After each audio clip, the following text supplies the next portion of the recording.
নমস্কার বন্ধুরা, অসীমা রান্নাঘর থেকে আপনাদের সবাইকে স্বাগত জানাই। আজকে রেসিপি পৌষ সংক্রান্তির দিনে দুধ গোকুল পিঠা বানিয়ে আপনাদের সাথে শেয়ার করব। ভিডিওটি স্কিপ না করে প্রথম থেকে শেষ পর্যন্ত দেখার অনুরোধ রইল। প্রথমে গ্যাসটা জেলে একটা কড়া বসিয়ে দিয়েছি, তার মধ্যে দিয়ে দিচ্ছি 1 চামচ ঘি।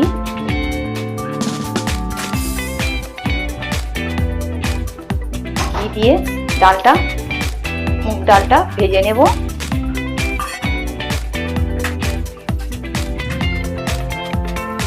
ডালটা হালকা লাল করে ভেজে নেব। হালকা লাল করে ভাজা হয়ে গেছে। এরপর দিয়ে দেব গরম জল দিয়ে চাপা দিয়ে সেদ্ধ করে নেব।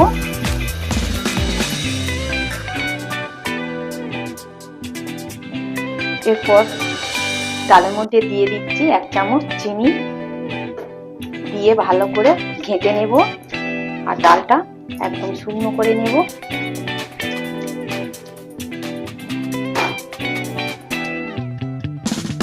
দিয়ে দেব নুন স্বাদ মতো।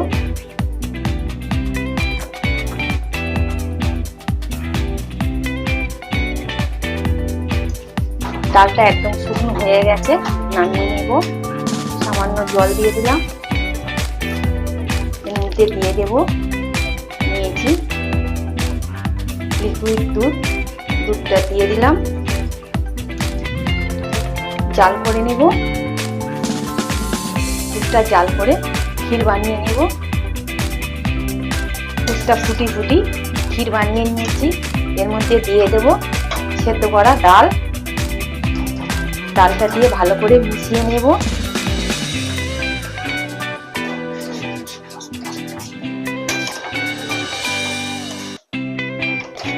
ভালো করে ক্ষীর দিয়ে মিশিয়ে নেব।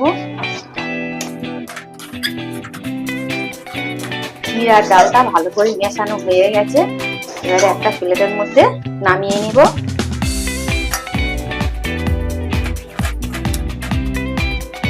পুরটা ততক্ষণ ঠান্ডা হোক। এবারে চালের গুঁড়ো আর ময়দাটা ভাপাবার জন্য আমি কড়া বসিয়ে দিয়েছি গ্যাসের ওপর।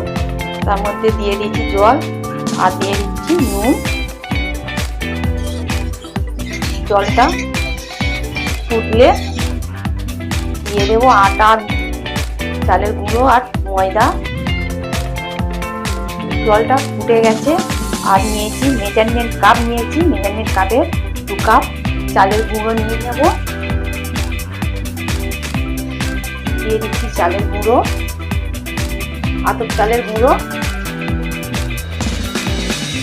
আর 1 কাপ ময়দা নিয়ে নেব। এবার ভালো করে মিশিয়ে নেব।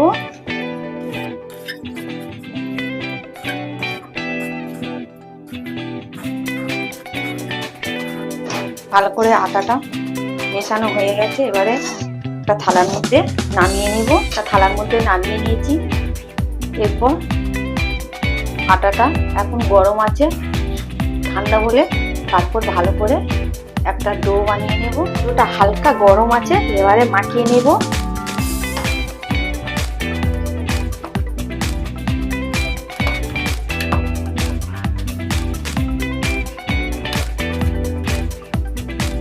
আটার ডোটা বানানো হয়ে গেছে। এবারে লেচি কেটে নেব।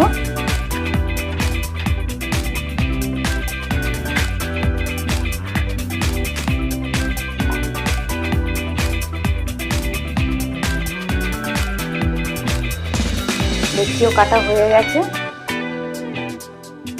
লেচিটা এভাবে গোল করে নিয়ে একটু আটা দিয়ে রুটির মতন বেলে নিতে হবে।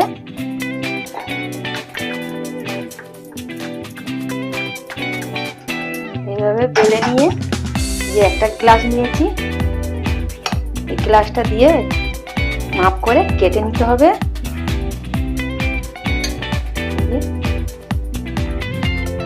একটা হয়ে গেল, আর একটা করে নেব।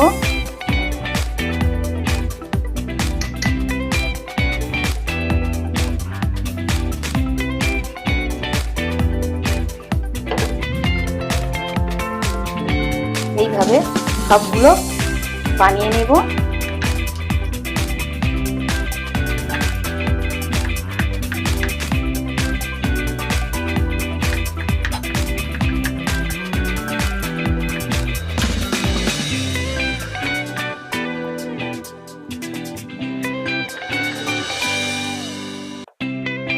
সবগুলো হয়ে গেছে, এমনি করে গোল গোল করে নিয়েছি।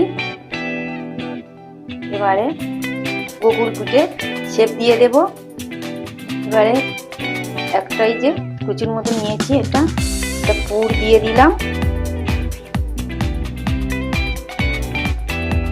তার উপর আর একটা চাপিয়ে দিলাম, দিয়ে এই ধারগুলো টিপে টিপে এইভাবে চেপে দিতে হবে। ভালো করে চেপে দিতে হবে, না হলে খুলে যেতে পারে। চেপে চেপে দিয়ে এবারে আপনাদের ইচ্ছে মতো একটা শেপ দিয়ে নেবেন। আমি আমার মতো শেপ দিয়ে নিচ্ছি।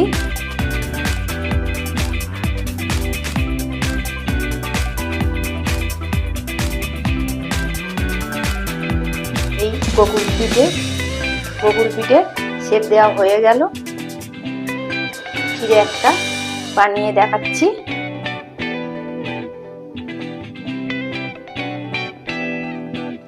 পুরটা এইভাবে চেপে চেপে দিতে হবে।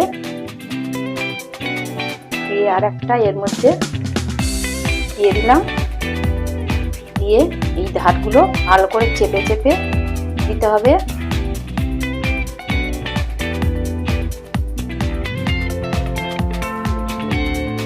দিয়ে আবার এইভাবে একটা করে শেপ দিয়ে দিলাম।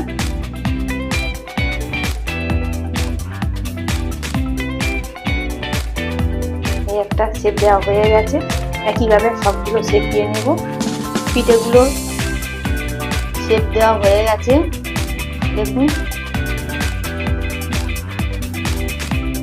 কত সুন্দর শেপ দেওয়া হয়েছে। এরপর তেলে ভেজে নেব। আগে থেকে কড়াইতে সাদা তেল দিয়ে গরম করতে দিয়েছিলাম, তেলটা গরম হয়ে গেছে। এরপর পিঠেগুলো তেলের মধ্যে দিয়ে দেব।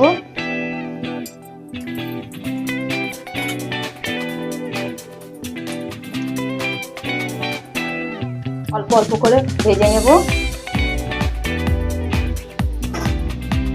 একটি ভাজা হয়ে গেছে, এবারে উল্টে দেব।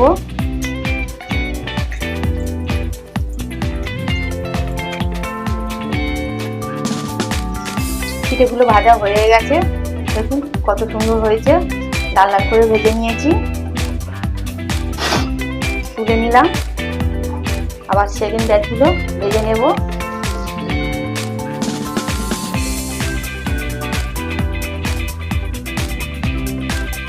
এক পিঠ ভাজা হয়ে গেছে, এবার উল্টে দেব।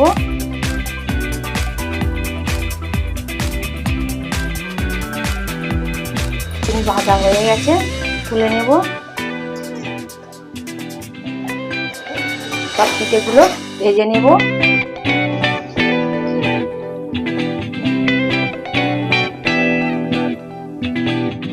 দেখুন বন্ধুরা, সব পিঠেগুলো ভাজা হয়ে গেছে। এরপর দুধ গরম করে দুধের মধ্যে দিয়ে ফুটিয়ে নেব। এরপর একটা কড়াই বসিয়ে দিয়েছি, আর দুধ নিয়েছি 1 লিটার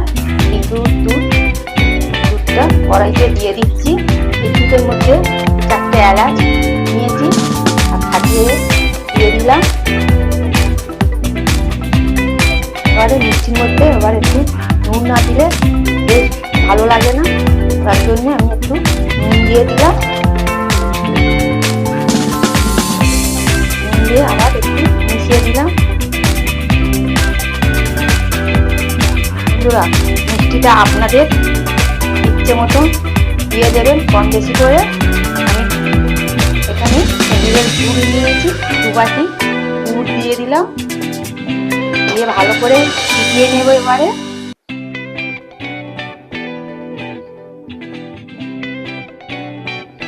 এই যে এই কড়াই থেকে দুধটা তুলে একটা বাটি করে নিয়ে নিচ্ছি। আমুল দুধ এই দুধের মধ্যে গুলে দিয়ে দেব, দিলে বেশ ঘন হবে আর অনেক স্বাদটাও বেড়ে যাবে।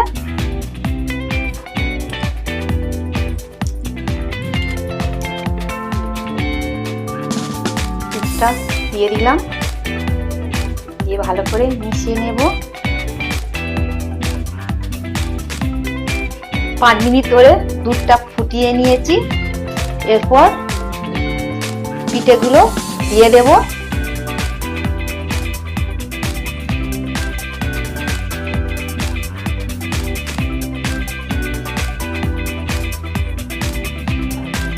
সব পিঠেগুলো দুধের মধ্যে দেওয়া হয়ে গেছে। আবারও 5 মিনিট ফুটিয়ে নেব। 5 মিনিট পর ফিরে আসছি। দেখুন বন্ধুরা, পিঠেগুলো কত সুন্দর ফুলে উঠেছে আর কি ভালো লাগছে। পিঠেগুলো হয়ে গেছে, এরপর নামিয়ে নেব।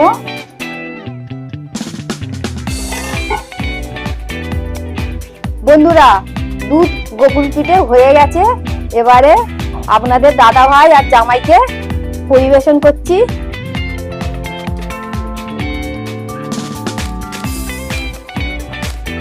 কে বলো কেমন হয়েছে?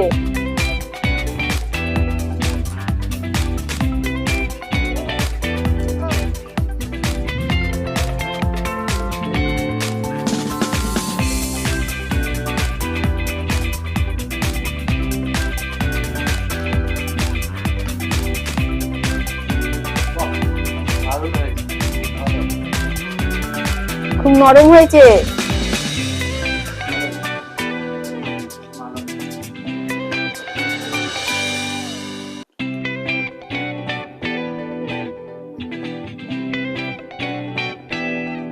বন্ধুরা, আমিও খেয়ে দেখলাম, খুব ভালো হয়েছে। এইভাবে আপনারা বাড়িতে বানিয়ে খেয়ে দেখবেন, ভালো লাগবে। আমাকে লাইক, কমেন্ট আর চ্যানেলটিকে সাবস্ক্রাইব করে পাশে থাকার অনুরোধ রইল।